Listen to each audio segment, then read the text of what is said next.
Salve María a la audiencia, bienvenidos a este programa católico, Lo Inédito sobre los Evangelios, el podcast semanal de los Heraldos. Como todos sabemos, la ceguera es una cruz terrible y angustiante. Hoy vamos a hablar sobre una ceguera que es mucho peor, y es la ceguera espiritual, que es quizás la más grave de todas las cegueras, y vamos a conversar no solo sobre esa ceguera espiritual, sino también sobre las terribles consecuencias que el pecado acarrea.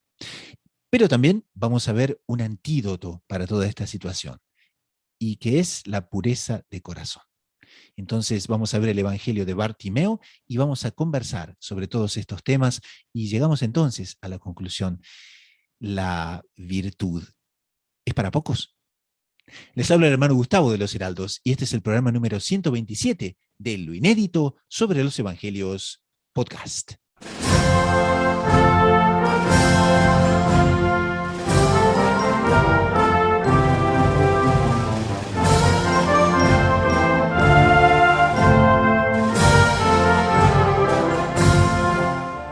En este episodio de Lo Inédito sobre los Evangelios Podcast, comentamos el Evangelio de esta semana, las consecuencias del pecado y cómo salir de ellas.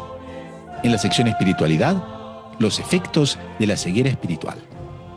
Todo eso y mucho más en este nuevo episodio de Lo Inédito sobre los Evangelios Podcast.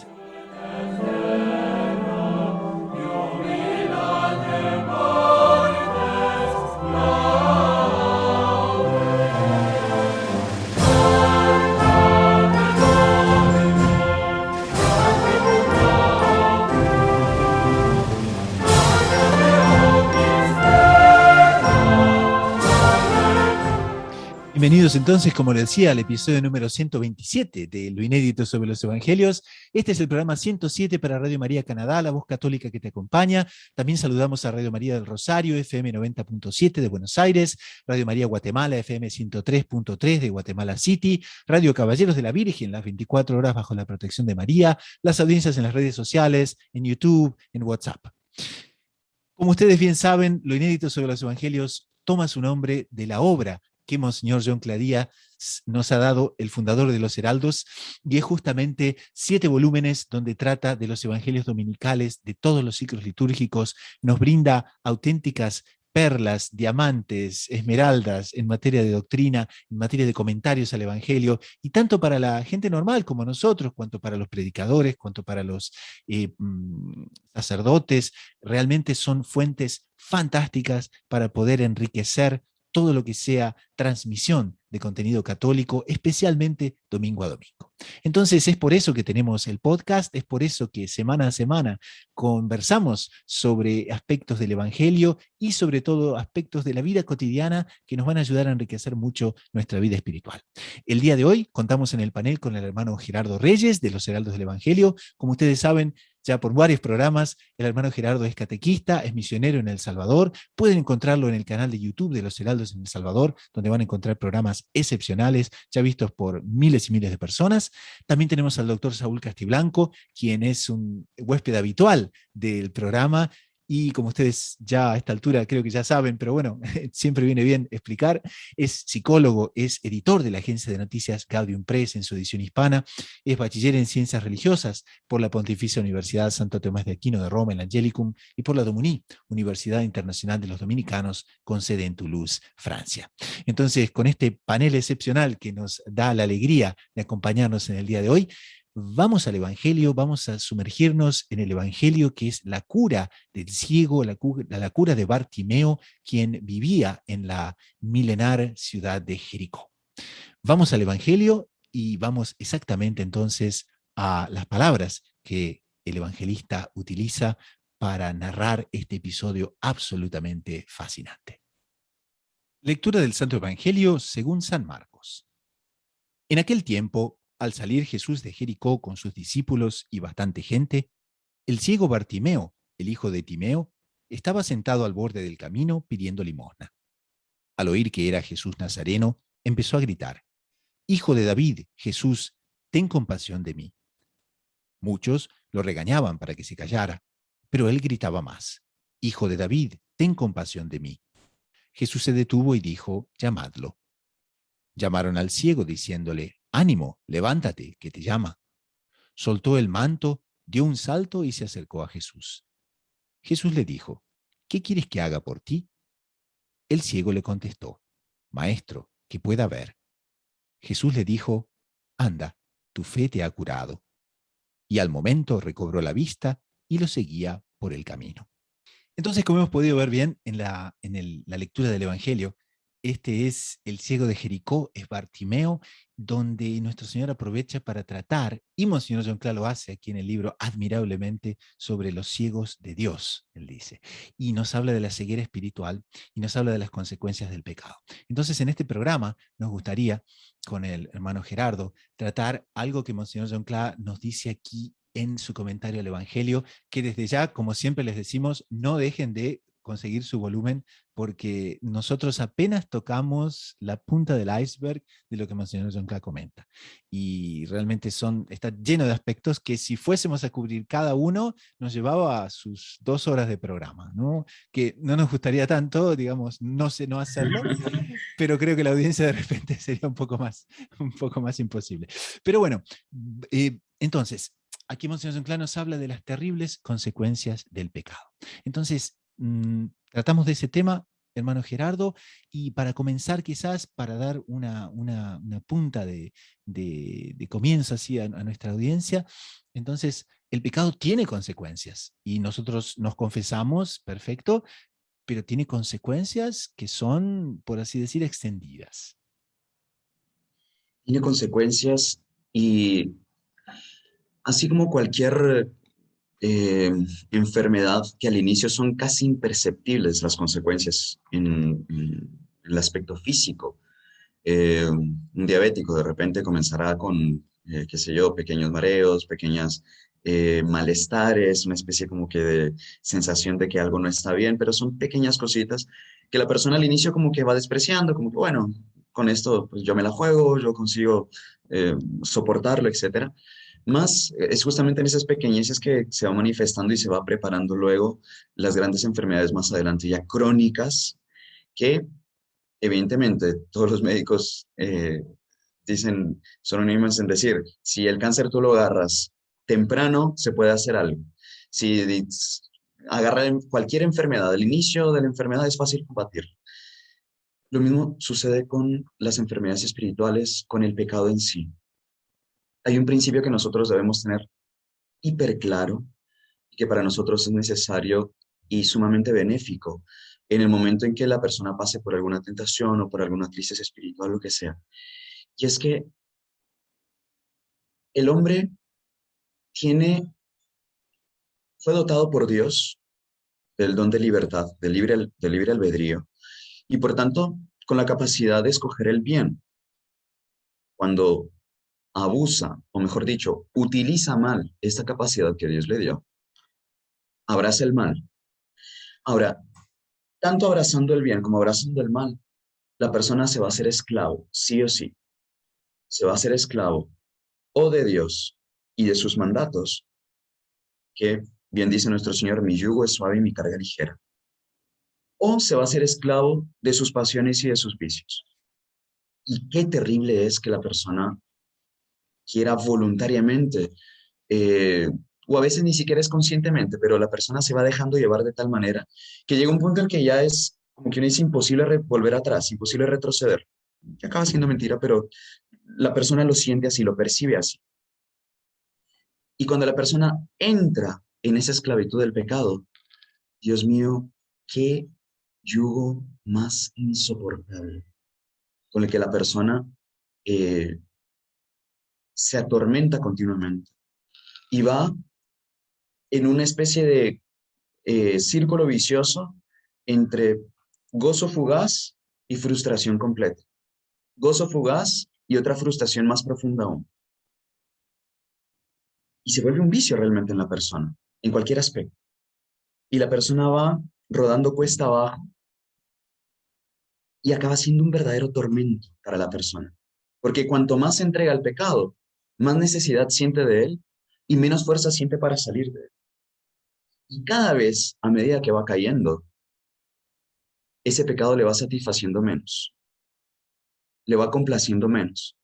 busca más pecado y le complace menos todavía que la ocasión anterior. Entonces, esa sed de infinito que nosotros tenemos en el alma, que jamás la vamos a satisfacer en el pecado, evidentemente, solo la vamos a ver satisfecha desde que nuestro corazón busque a Dios, que es aquello que mencionaba tanto San Agustín. Señor, mi corazón está inquieto mientras no descanse en ti, porque es eso de lo que nuestro corazón tiene sed realmente. Y cuando buscamos saciar esa sed de infinito en el pecado, ahí es que nuestra alma se vuelve un tormento. Y volviendo a este tormento, podemos decir que en nuestra alma se desequilibran completamente sus potencias y nos apartamos completamente de la razón, nos apartamos completamente del orden, perdemos, nunca lo podemos decir mejor, perdemos nuestra dignidad y, ¿por qué no decirlo? Nos volvemos semejantes a las bestias del campo, que se dejan llevar por cualquier apetencia en cualquier momento que se les venga a la cabeza. Y cabe la pena mencionar que un animal, una bestia salvaje, lo hace por instinto y un instinto ordenado que Dios puso en él. Es decir, simplemente se está dejando llevar por algo que Dios le colocó, porque no tiene inteligencia. Más el hombre que libremente se aparta de Dios y abraza el pecado, es por ese mismo aspecto, bajo ese mismo punto de vista, es peor que un animal, que una bestia del campo. ¿Por qué?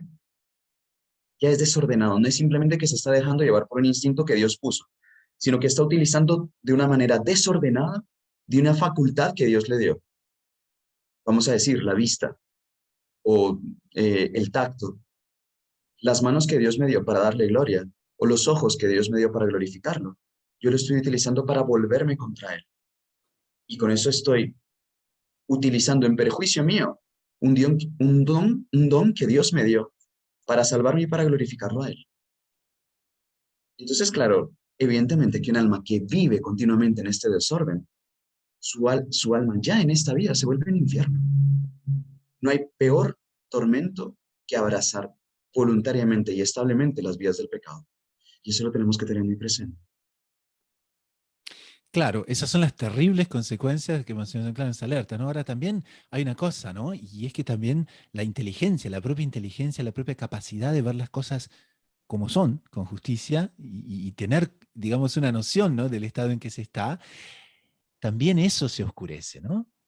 Exactamente, esa capacidad de nosotros discernir entre bien y mal. Por eso es que eh, se enseña que a los 3 meses de que el pueblo elegido salió de Egipto, Dios tuvo la necesidad de entregarle nuevamente las tablas de la ley. Ahora, no era que le dio las tablas de la ley a Moisés porque eran desconocidas a los hombres. Dios ya había colocado esa ley en los corazones, pero de tal manera, a fuerza de pecar, esa noción de bien y mal se va deformando poco a poco. Claro. La persona va viendo con más naturalidad el pecado, aquello que antes le horrorizaba, después lo ve con más tranquilidad, con más naturalidad.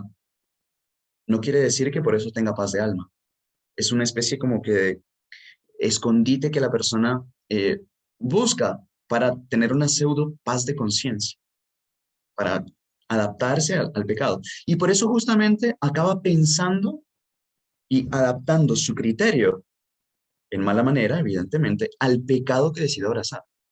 Razón por la cual, después de tanto tiempo de la existencia del hombre, no es que no tuviera ya esa noción de bien y mal, no es que Dios ya no se lo hubiera dado en ese momento, cuando entregó las tablas de la ley de Moisés. Más, de tal manera el hombre había decaído moralmente, que era necesario grabar en tablas de piedra lo que Dios ya había escrito en los corazones. No era una cosa nueva, al punto que cuando ellos lo recibieron, no se asustaron de ser una cosa demasiado pesada o imposible de cumplir. No es eso. Dice las mismas Sagradas Escrituras, está al alcance de tus manos. Las tienes, esta es la ley de tu Dios, las tienes en los labios y en el corazón. Es algo que llevamos ya en el corazón. Pero cuando caemos en el pecado, vamos deformando esa idea. Y claro, después ya buscamos formar eh, nuestros propios razonamientos lógicos para sustentar el pecado en el cual vivimos. Y es que vemos las locuras que vemos, en fin, en nuestros días, ¿no? Pero hermano Gerardo, sin ir más lejos, ¿no? El propio pueblo elegido. Para conseguir adorar el becerro de oro, simplemente nos dice Aarón, Moisés se fue, no está más aquí, ¿no? Entonces, deformaron su mentalidad al punto de poder aceptar que ese becerro de oro, entonces era perfecto, ¿no? Se podía tranquilamente adorarlo porque Moisés se fue, ¿no? O Moisés se sea, fue, aquel que era el representante de Dios, y ahí es interesante ver que usted toca ese tema, hermano Gustavo. Lo bonito de ver cuánto incomoda o cuánto ancla, digamos así, la noción de bien y mal, el tener alguien que encarne la figura de Dios para los hombres, qué interesante algún eso. santo, algún modelo que por su virtud y por su ejemplo nos recuerde, esto es bien y esto es mal. Y eso es lo que el doctor Plinio decía muchas veces, ¿no? Sobre los hombres providenciales a lo largo de la historia, ¿no? Exactamente. ¿Qué le Que en el parece, fondo hermano eran Gerardo? eso. ¿Podemos comentar un poquito a la audiencia sobre eso? Sí, sí, sí, es interesantísimo. Que de hecho, esos varones que acaban siendo, o mujeres, evidentemente, son almas llamadas por Dios, que acaban siendo la voz de Dios para... Ahí viene la cuestión. En la medida en que los hombres se aferraban a la voz de Dios por medio de ese profeta, digamos que en sí, profeta no es tanto que prediga el futuro, también, pero sobre todo es que transmitía a el pueblo, que transmitía a la humanidad cuál era la voluntad de Dios a ser seguida en ese momento. Claro. En la medida en que la sociedad se adaptara, se amoldara y fuera fiel a lo que el profeta les decía, o por otra, a lo que Dios les decía por medio del profeta, Claro. es que la humanidad entraba nuevamente en orden, como que entraba nuevamente sobre sus ejes y ahí las cosas comenzaban a andar. Ahora, usted ve, hermano Gustavo, porque Dios no se complació únicamente con mandar a su hijo y con eso ya la humanidad está corregida para siempre.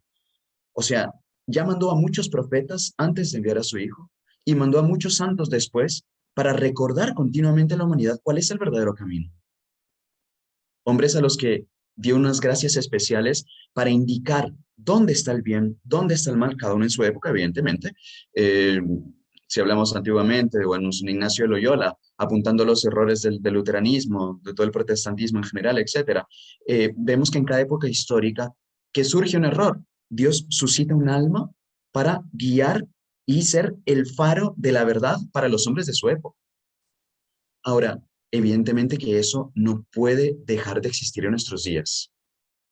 Es decir, compete a nosotros, en cuanto fieles, en cuanto hijos de Dios, ver, buscar dónde está esa luz de Dios para los días de hoy.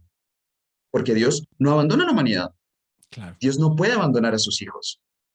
Y especialmente ahora, en lo que nos vemos, en los días que nos vemos sumergidos, en que el pecado es ley, vamos a decirlo así claramente, pero yo creo que no van a discordar mucho de nosotros.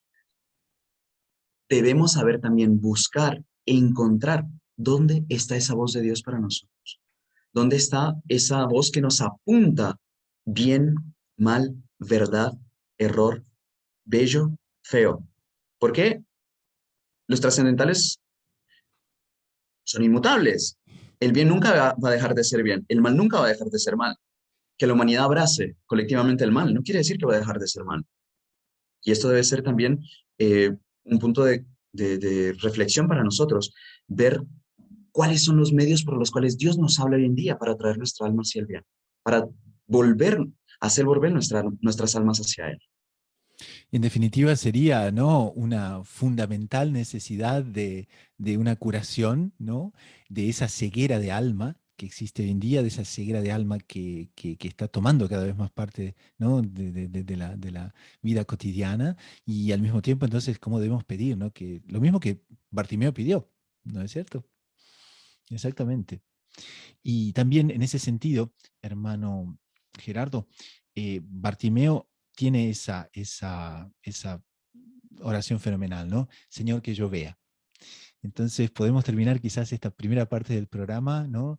Inspirando a nuestra audiencia a hacer esa la oración de Bartimeo, a hacer esa nuestra oración, ¿no? Señor, que yo vea, si hemos tenido la desgracia de caer en pecados, si tenemos la desgracia de deformar nuestra vista, nuestra visión o nuestra mentalidad, peor, ¿no? Bueno, que Dios nos cure y que nos poco a poco nos traiga, ¿no? A través de Nuestra Señora, que nos traiga hacia esa verdadera visión que tenemos que tener. Exactamente. Que yo vea, Señor, los males con los cuales te ofendí, que yo vea la maldad con la cual con la cual los cometí, que yo vea cuál es el perdón que tú estás queriendo darme y que vea cuál es el camino que me acerca nuevamente hacia ti. Es decir, Dios quiere acercarse a nosotros, basta a nosotros tener esa disposición de alma de este ciego, que principalmente se basa en la humildad, el reconocer que yo no soy capaz de ver, que con eso está todo ganado. Fenomenal, entonces vamos al padre Montojo, que nos va a dar una visión extra de lo que es la plataforma de los Heraldos, y enseguida retornamos con la sección espiritualidad. Soy el padre Manuel Rodríguez de los Heraldos del Evangelio y le vengo a hacer una invitación muy especial, un curso para descubrir la verdadera devoción a Nuestra Señora y poder consagrarse a ella. Es enteramente gratuito, online, y lo único que tiene que hacer para participar es hacer clic. Tal vez Nuestra Señora le está queriendo hacer un regalo venido del cielo. Tal vez le quiere regalar su propio corazón. No deje de hacer clic para participar.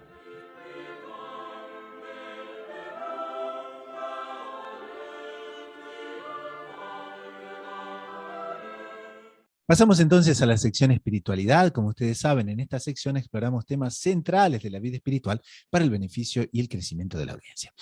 Doctor Saúl, queríamos tratar un tema que veníamos conversando justamente sobre él y sobre la ceguera espiritual. Y la ceguera espiritual, evidentemente, tiene síntomas, ¿no? Entonces, doctor Saúl, de la parte de la psicología católica, pero también de la parte de la teología, ¿cómo vemos, cómo unimos esas dos cosas? O quizás, ¿cuáles serían los síntomas de una persona que, así como existen las cataratas, ¿no? Que poco a poco van haciendo perder la visión? Entonces, ¿cómo uno podría quizás autodiagnosticarse, ¿no? En ese sentido, si bien que siempre hay que pedir ayuda profesional, ¿no? A un buen director espiritual, pero al mismo tiempo, ¿no? ¿Cuáles son los elementos, cuáles son los síntomas más característicos de cuando esa ceguera espiritual se está manifestando? Bueno, en la línea de lo comentado por Monseñor Juan Clara, la ceguera espiritual en fondo es una visión mundana. Una visión mundana. Es decir, los criterios del mundo entran a nuestra mente, a nuestro espíritu, y nos ciegan a los criterios de la fe. Por eso, entre otras cosas, los espiritualistas dicen la meditación tiene que ser diaria. ¿Por qué? Porque todos los días, inclusive por más recluidos que estemos, por ejemplo, un monje en un convento, recibimos influencia del mundo porque vivimos dentro del mundo. Y el mundo nos llega con sus criterios. Intenta socavar nuestra visión de fe. Entonces, todos los días tenemos que hacer como una especie de profilaxis, de limpieza, para recuperar la visión verdadera, que es la visión de fe. ¿Cuál es la visión de fe? Oye, que esto es una tierra pasajera, que esto es un valle de lágrimas, que Cristo nuestro Señor vino aquí a darnos la fuerza para llevar adelante las luchas de esta vida y que las principales realidades son las realidades eternas. Esa es la visión de fe, ¿cierto? Entonces, ceguera espiritual es el que no tiene esa visión de fe, que es la visión más real de todas, ¿no? En un programa anterior estábamos con un heraldo del Evangelio que pasó por una situación muy difícil, don Fernando Pío Galán, doctor en Teología Espiritual de la Universidad Gregoriana, y estuvo varios días, creo que una semana y media en la unidad de Del Concepción, Angelicum, doctor Saúl. ¿no? Sí, Y él nos exactamente. confirmaba algo que ya nos han llegado por otros testimonios de eclesiásticos y de religiosos que han estado en esa situación, y es que inclusive una persona de fe, una persona buena, una persona que busca estar en contacto con Dios a través de los sacramentos, a través de la meditación, una situación de estas lo acerca a esa visión de fe, le quita un poco esa ceguera, ¿cierto? Entonces, ciegos en materia de fe somos todos. Tenemos que pedirle a nuestro Señor, como Bartimeo, el protagonista de la liturgia de este día, que nos abra los ojos, pero que nos abra los ojos de la fe, que continuamente están ensuciados por la visión del mundo y en el cual están creciendo las cataratas de la visión del mundo. Pedimos al Señor que nos preserve esa visión de fe, ¿cierto? Que es la más importante. Pero, doctor Saúl, también habría otra cosa, y es que, bueno, claro, existen varias conversiones, ¿no? Y eso tratábamos también en el programa anterior.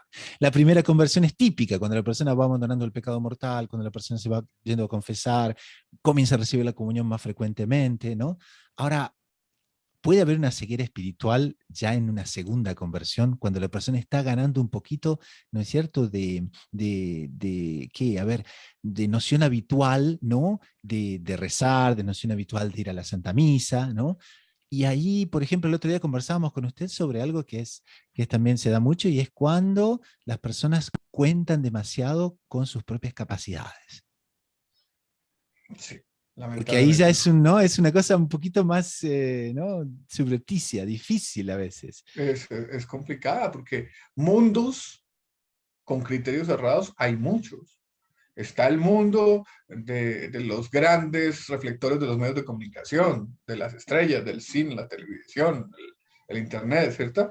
Pero también hay otros mundos que no son tan malos, pero también no están enteramente con una visión de fe. Puede haber un mundo de una visión no enteramente pura en una comunidad religiosa, en un grupo de Se religiosos, puede por ser ejemplo. mundano y ser religioso al mismo tiempo, ¿no? Claro, claro. Entonces está de moda en estos días leer a tal autor espiritual y usted lo va a leer. Resulta que el autor puede ser bueno, ¿cierto? Como puede no serlo tanto, pero usted lo va a leer. ¿Por qué? Porque está de moda en ese mundo de religiosos leerlo.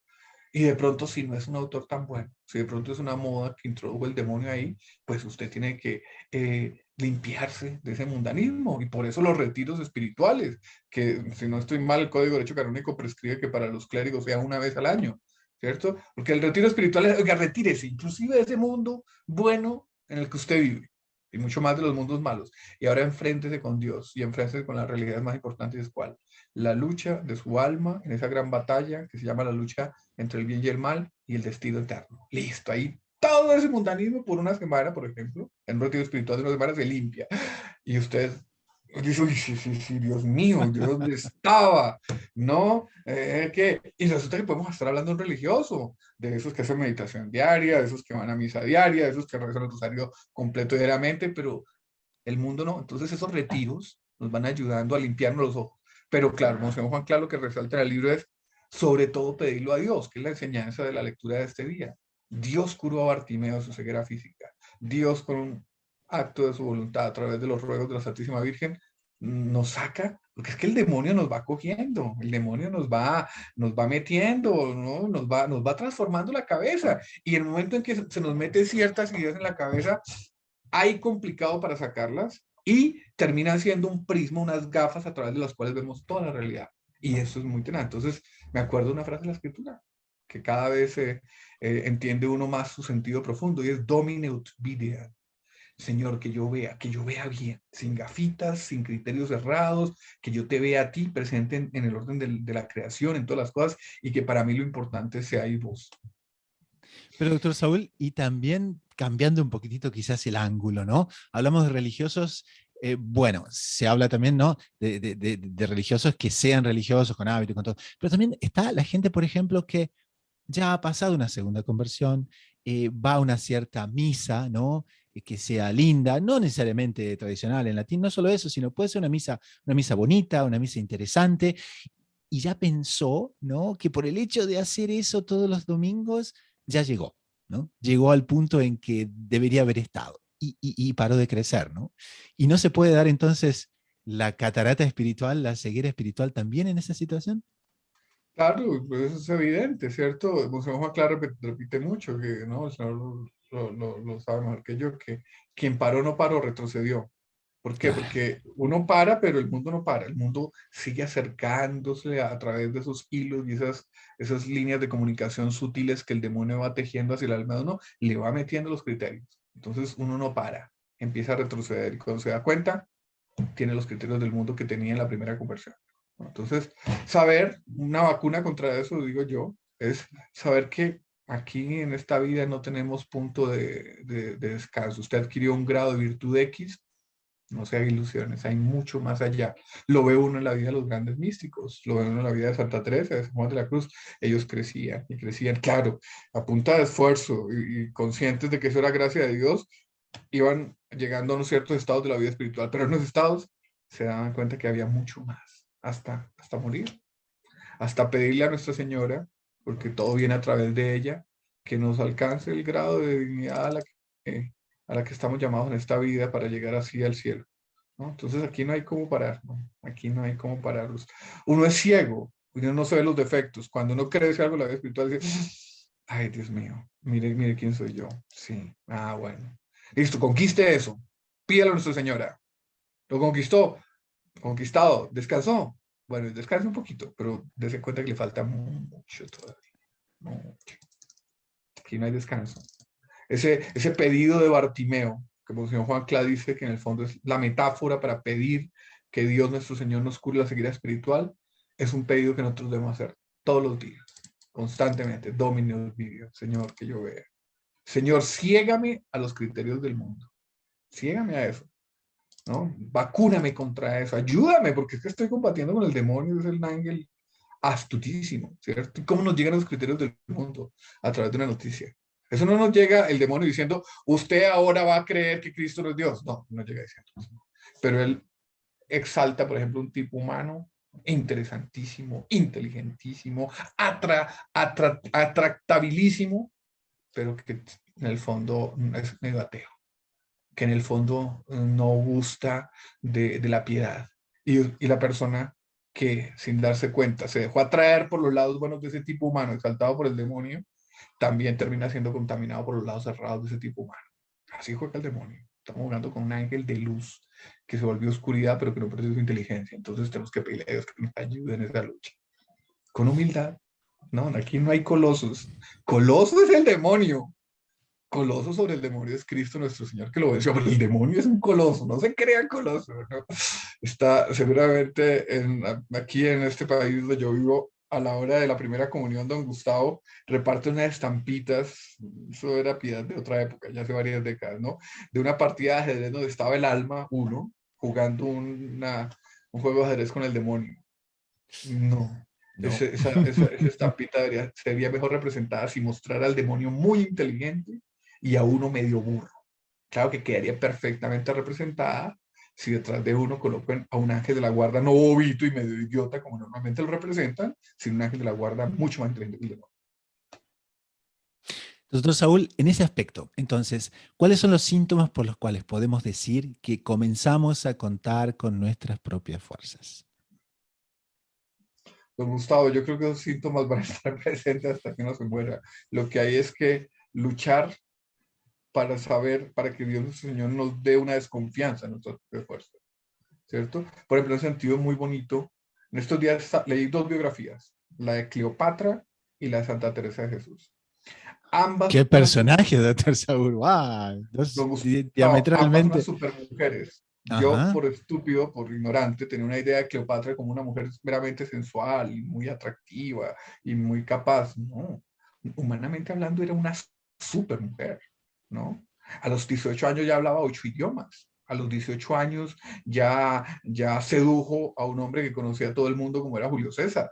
A los 30 años sedujo al hombre más poderoso de su tiempo que era Marco Antonio, ¿cierto? Y Ella quería ser casi se ella quería ser adueñaron del emperatriz imperio. del universo, una mujer de unas Sí. capacidades, ¿cierto? Ok. Impresionante. Confiaba en sus capacidades reales, ¿cierto? La historia de ella es trágica y es siniestra, porque termina suicidándose. Una mujer que lamentablemente, como era común en esa época pagana, tenía un comercio con lo oculto, con lo esotérico, con el demonio siniestro.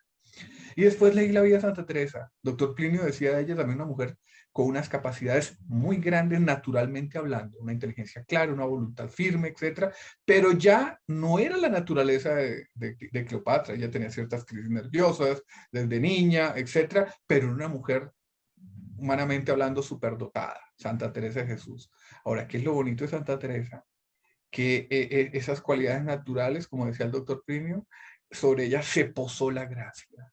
Y ella quedó como que se convirtió en el símbolo de la matriarca madre religiosa católica, ¿no? Entonces es bonito, es bonito. Ella no confía en sus propias fuerzas, Santa Teresa de Jesús, y hasta hoy en día su familia espiritual existe y es pujante, etc. La otra que de pronto, naturalmente hablando, era superior a Santa Teresa, que era una mujer impresionante. Me leí una biografía de un italiano súper docto y además muy buen escritor. Era una mujer, le gustaba la guerra. Claro, ella tenía un sueño que no era desproporcionado a su naturaleza de convertirse en emperatriz mundial. Ella decía, el hombre que me podía haber hecho eso era Julio César, y de hecho, si no lo hubiera asesinado Bruto, probablemente lo hubiera sido, ¿no? Pero ella era solamente ella, sus meras fuerzas naturales y su demonio que le ayudaba, sus demonios, ¿no?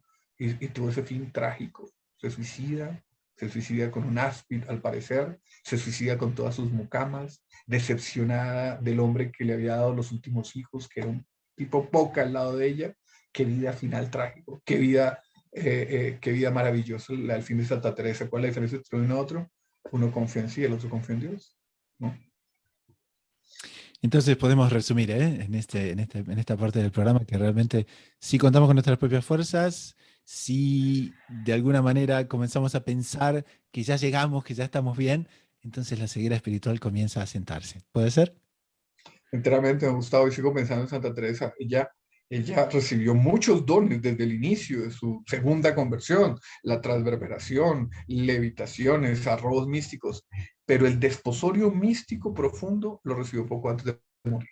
O sea, ella siguió en medio de su ascender espiritual, siguió subiendo con esfuerzo, con lucha, no dejó de sufrir, pero seguía ascendiendo hasta que se murió. Terminemos entonces con esa frase tan célebre de ella, ¿no? No me tienes que dar porque te quiera, pues aunque lo que espero no esperara, lo mismo que te quiero, te quisiera. Qué bonito. Una maravilla, una mujer que se entregó a Dios.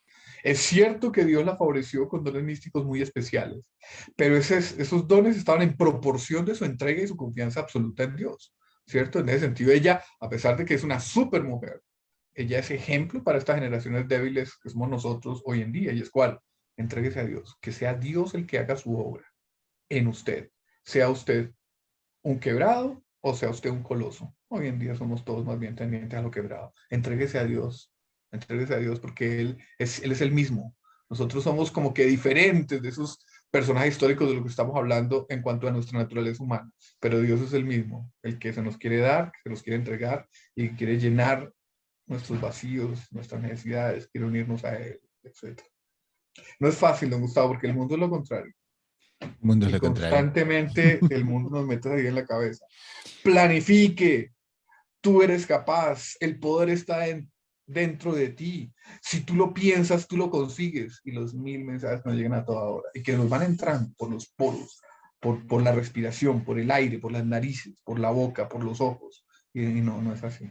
Entonces no hay que planificar. No, sí hay que planificar, pero sobre todo confiar en Dios, entregarse a Dios. Entonces, nuestra querida audiencia, cuidado con la ceguera espiritual y bueno, quien quiera realmente rever esta parte con el doctor Saúl, hágalo, tome sus notas, porque si vamos a evitar la ceguera espiritual, yo creo que son estos los consejos que debemos que seguir. Pasamos ahora a la sección preguntas y respuestas, las preguntas de los oyentes.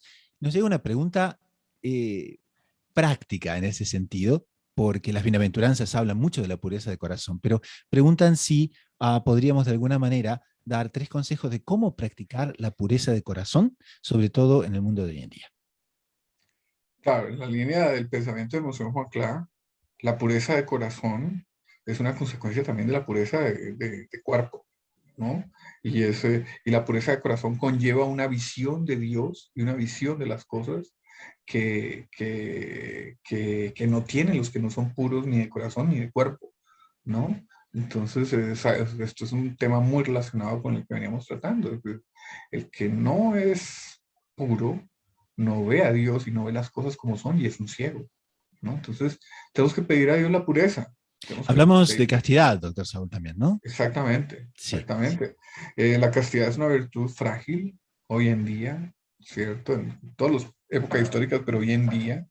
Y tenemos que pedirle a Dios nuestro Señor y a la Virgen Santísima, la Reina de las Vírgenes, que nos ayude a practicar esa virtud, la virtud de la castidad, entre otras cosas por las consecuencias de practicarla y las consecuencias de no practicarla. La persona que no la practica va volviéndose un ciego. La visión de Dios en el universo se le va pagando, ¿cierto? En cambio, el puro doctor Plinio decía, ¿no? No hay cosa que afecte más la inteligencia que la impureza. Normalmente el impuro es bruto, y es burro, ¿no? Claro, porque es un material, porque es tosco, porque es tierra, ¿no? Monseñor Juan Clara en el libro, creo que cita a San Pablo, dice como un ejemplo de lo que es un ciego de espíritu, un ciego de corazón. Dice, oiga, son como animales, ¿cierto? Y los animales, inclusive los más bonitos, son muy limitaditos de visión, ¿cierto? Son animales, no tienen razón, no tienen inteligencia, no tienen, entonces tenemos que pedirle a nuestro Señor esa virtud. Las dos están muy unidas. La visión del corazón pura y el cuerpo puro. Tenemos que pedírselo a Dios, ¿cierto? Mencionamos ahorita a Cleopatra, ¿no? Y ella lo primero que hizo para conquistar a Marco Antonio, que quería suceder a Julio César, era darle gusto en todos sus pecados, en todos sus deseos pecaminosos. O sea, las cosas más inmundas que uno se pueda imaginar y que la Bizancio decadente de la época, que era Alejandría, podía ofrecer, ¿no? Alejandría, la capital de Egipto, la ciudad fundada por Alejandro Magno, donde se recogía todo el dinero, casi podríamos decir, de Oriente. Todo ese dinero, Cleopatra en sus manos lo tenía para decirle a Marco Antonio, haga lo que le dé la gana. ¿Qué hacemos? ¿Qué se le ocurre en materia de vicio, en materia de lujuria, en materia de orgullo, en materia de deseo que podamos, aquí lo podemos conceder? Y durante 6, 8 meses hicieron de todo. Y uno siente al final de esa historia que todos estaban cansados. Es el hastío del mundo pagano, inclusive de los potentados del mundo pagano, de lo que hablaba el doctor Plinio, ¿no? Que precedía y que ambientaba la llegada de la luz de la redención que era Cristo, nuestro Señor. Mundo pagano ya había probado de todo y era la alegría del demonio que no le había dado verdaderamente alegría a los hombres. Entonces, ¿qué era qué era lo que solucionaba eso? Ellos no sabían, pero poco después, ¿cierto? Era un niño nacido de una virgen, en una gruta de una provincia despreciable, en un pueblo despreciable, ni siquiera en ese pueblo, sino en una gruta despreciable, nacía humilde, frágil, pero gigantesco la salvación del mundo. Esas son los dos extremos, ¿cierto? El mundo pagano, ciego, entregado a los pecados, entregado al pecado original, ¿no? Entregado al orgullo y la sensualidad, y es el mundo de la humildad, es el mundo de la gracia, es el mundo de la desconfianza en sí, es el mundo de la fragilidad de un niño que se coloca en brazos de su madre y dice, de aquí nos viene todo, ¿no? Entonces ahí están los dos extremos. El uno es el mundo de los limpios del corazón, el otro es el mundo de los sucios del corazón. El uno es el mundo de los que ven a Dios, el otro es el mundo de los ciegos que no ven a Dios, ¿no? Entonces, ¿cuál es la balanza? El fiel de la balanza que inclina a un lado de otro, digo yo, termina siendo la Virgen, que ella es el canal de todas las gracias, el canal de la humildad, el canal de la pureza, el canal de la sabiduría. Entonces, pensar en eso es pensar en que nos debemos entregar a nuestro Señor, confiar en ella. El doctor Saúl decía eso justamente en estos días donde tanta gente está haciendo la consagración a la Virgen, ¿no? Por intermedio justamente de toda la preparación de 33 días de San Luis María Griñón de Montfort. Y qué cosa curiosa, ¿no? Porque San Luis dice eso, que la pureza de corazón, ¿no? Es esencial para conseguir comprender a Dios y hacer esa consagración, ¿no? Entonces, qué bonito que haya tantos miles de personas. Creo que en el último grupo de consagración que ha habido eran 100.000 personas. No sé, doctor Saúl, usted me desmiente, pero creo que era eso, No, no ¿cierto? conozco, pero impresionante, don 100.000 Gustavo. personas y todas las personas en definitiva haciendo esa consagración que procura en cierta manera una restauración del mundo. ¿Y cómo se va a restaurar eso? Bueno, a través del corazón inmaculado de Ahora, Sor muy María. lindo, don Gustavo, ver que en este mundo que ostenta, como decía el doctor Plinio, la lujuria y el pecado, sus títulos de orgullo, empiezan a surgir ya no semillitas, sino una planta joven aún, pero con fuerza, que dice, no, no me gusta este mundo, siento un hastío de este mundo parecido al que sintió la antigüedad pagana en el momento del nacimiento de nuestro Señor, pero yo ya veo la luz. Y esa luz, ¿cómo se llama? Es Nuestra Señora, que prometió el triunfo de su Inmaculado Corazón. Veo mi debilidad, me entrego a ella y sé que ella, en ese sentido también me hizo bien leer el libro de Cleopatra, Gustavo, es naturalmente hablando casi infinitamente más que una Cleopatra, ¿no? Y sobrenaturalmente hablando, es la criatura perfecta de la creación, ¿no? Entonces es, como decía el doctor Plinio, en la suma grandeza natural y espiritual que se vuelca sobre la suma miseria que somos los hombres de hoy en día. Y ahí como que se completa la armonía y la belleza de la creación. Ah, qué bonito. 100.000 personas consagrándose a la Virgen. El demonio debe estar medio enojado. Entonces podemos cerrar esta pregunta quizás, ¿no? ¿Cómo conseguimos la pureza de corazón? Hagamos un canje de corazones con Nuestra Señora. Hagamos esa consagración. Y no se olviden, quienes nos están mirando, vayan a la sección aquí que tenemos los enlaces y pueden encontrar cómo hacer esa consagración a Nuestra Señora, cómo hacerlo online. Y no dejen de anotarse porque es realmente una cosa fenomenal y no se pueden perder. Nos llega entonces otra pregunta que nos gustaría tratarla con el hermano Gerardo y es, ¿la fe y la virtud es un privilegio de minorías? Excelente pregunta, hermano Gustavo. Menos mal que en este programa estamos bien acompañados, si no realmente nos quedaríamos ahí medio sin saber qué decir. Exacto. Acompañados por los ángeles, por el Espíritu Santo que nos ayude, porque... Vea, de hecho, cuando nosotros nos dicen, hay que ser santos, nosotros escuchamos esa frase allá arriba, como diciendo, qué lindo, ¿no? Qué linda frase, qué lindo. Sí, sí, sí, admiro a los que, qué sé yo, a un San Ignacio de Antioquía, a un San Francisco de Sales, a un San Juan Bosco, hace poco estaba viendo la película, muy buena, por cierto. Eh, en fin, pero son cosas tan allá, tan lejanas de lo que yo soy, Inalcanzables, tan inalcanzables, inalcanzables. la estatua del santo en el altar, fabuloso, pero Exactamente, que yo llegar hasta allá es una cosa imposible.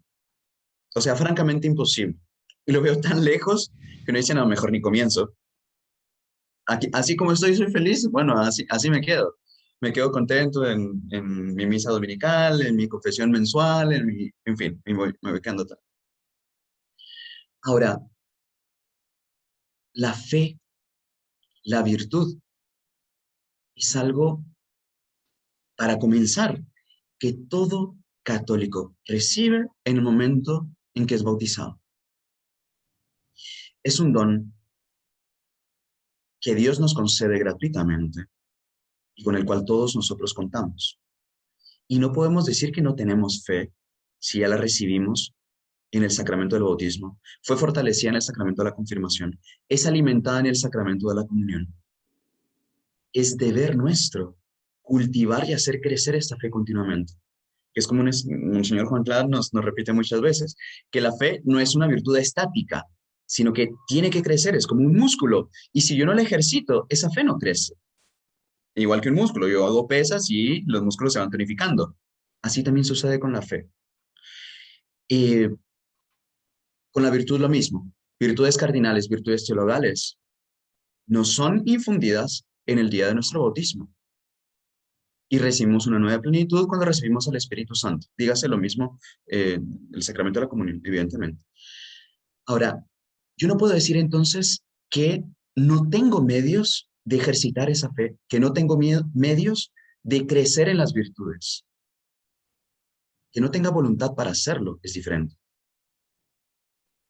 La posibilidad yo la tengo. En potencia, yo soy un santo. Está en mis manos. ¿Por qué? La materia prima que la tengo dependerá del grado de fidelidad, de la voluntad que yo tenga para querer corresponder a la voz de Dios, para llegar a ser, rendir realmente todos los frutos de aquello que Dios ya sembró en mi alma. Ahora, yo no puedo decir que ser santo sea imposible. Esa sí es una mentira. No es imposible ser santo. Si más adelante me van a canonizar o no, eso pues la verdad no interesa, porque si soy santo para Dios y bueno, si los hombres quieren reconocerlo o no, pues bueno, será cuestión de la voluntad de Dios y listo, no nos debe preocupar tanto eso. Sobre todo debe ser el yo saber cumplir la voluntad de Dios y con eso alcanzar realmente la santidad que Él espera de mí. Ser santo para Dios, ser puro para Dios, practicar la virtud para Dios. Este paso, pocos lo dan. Y podemos decir entonces que efectivamente es de pocos el llevar a plenitud estos dones que Dios nos da. Pero no porque Dios no quiera dar la plenitud a todos los hombres, sino porque son pocos los hombres que quieren ser generosos con Dios. Y ahí entra entonces nuestra elección. Yo quiero formar parte de esos pocos que le dicen sí con generosidad a nuestro Señor. ¿O me voy a conformar con la mediocridad, con el promedio con el cual todo el mundo se conforma, suele morir y bueno, ya, soy un anónimo luego y nadie se preocupa más? No es que nací santo y ya por eso soy feliz. No. Recibo todos los dones, paso por todas las tentaciones por las cuales todos los santos pasaron. Está en mis manos. Si yo quiero ser fiel, basta pedir la gracia, especialmente de María Santísima, que con eso yo voy a sacar todos los frutos de la semilla que Dios ya colocó en mi alma. Está en las manos de cada uno de nosotros. Tengámoslo presentes. A todos los que nos acompañan, nuestra querida audiencia, hermanos, hermanas, no es imposible ser santo. Practicar los mandamientos no es algo inalcanzable. Salir de los vicios no es algo imposible. Basta pedir, basta confiar en la gracia divina, porque Dios quiere ayudarnos, Dios quiere hacernos santos. Basta dar ese paso de nosotros hacia Dios, que el resto Dios se encarga. De eso podemos estar seguros. Entonces, hermano Gerardo, podemos decir que la fe y la virtud no es un privilegio de minorías, sino es una elección de pocos. ¿Podemos decir eso? Exactamente, resumiendo, exactamente, podemos resumirlo así. Bueno. Entonces pidamos a Nuestra Señora que nos dé fuerzas para hacer esa elección, a veces que nos parece tan difícil, pero que en realidad es la mejor elección que podemos seguir, ¿no? Porque, ¿no? En definitiva, la vida aquí en la tierra va a ser mucho más fácil, ¿no? Con cruces, con persecuciones, pero después la vida eterna. Pasamos ahora a la sección Sugerencias de la Semana, que es un libro, una website, algún recurso que nos haya gustado en materia de doctrina católica, en materia de cosas católicas, para recomendar a los oyentes para el bien espiritual.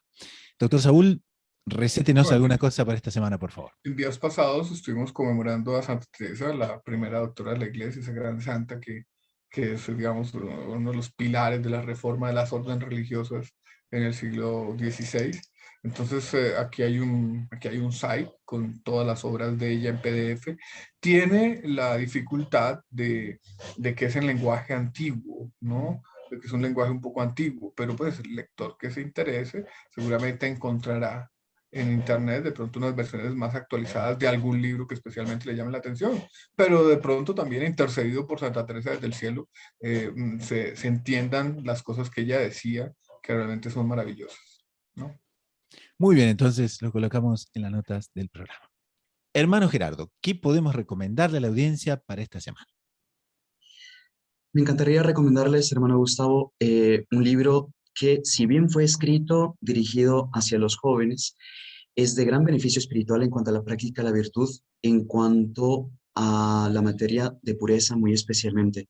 Y ese libro, justamente Energía y Pureza, de Monseñor Tihamer Tot. Un gran obispo y que especialmente ayuda muchísimo a la juventud y que tiene muchísima experiencia con ejemplos muy accesibles, muy prácticos, que nos puede ser de mucho beneficio para cada uno de nosotros en este aspecto especialmente.